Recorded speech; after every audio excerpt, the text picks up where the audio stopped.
প্রধান উপদেষ্টা অধ্যাপক মোহাম্মদ ইউনূসকে ক্লাব দে মাদ্রিদের সদস্য হওয়ার আমন্ত্রণ জানিয়েছেন ক্লাব দে মাদ্রিদের প্রেসিডেন্ট ও স্লোভেনিয়ার সাবেক প্রেসিডেন্ট দানিলো তুর্ক। বুধবার নিউ ইয়র্কে প্রধান উপদেষ্টা অধ্যাপক মোহাম্মদ ইউনূসের সঙ্গে বৈঠককালে তিনি আমন্ত্রণ জানান।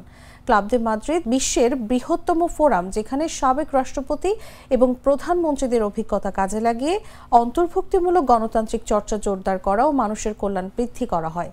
প্রধান উপদেষ্টার উপপ্রেস সচিব আবুল কালাম আজাদ মজুমদার জানান, বৈঠকে দানিলো তুর্ক ক্ষুদ্র ঋণ ক্ষেত্রে ডক্টর ইউনূসের অগ্রণী কাজের প্রশংসা করে বলেন, এর বৈশ্বিক প্রভাব অসামান্য।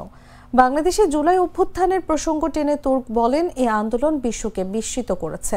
তিনি বিশ্ব নেতাদের কাছে এমন রূপান্তরগুলোকে গভীরভাবে বোঝার গুরুত্বের উপর জোর দেন। বৈঠকে প্রধান উপদেষ্টার কার্যালয়ে টেকসই উন্নয়ন লক্ষ্যমাত্রা বিষয়ক মুখ্য সমন্বয়ক লামিয়া মোর্শেদও উপস্থিত ছিলেন।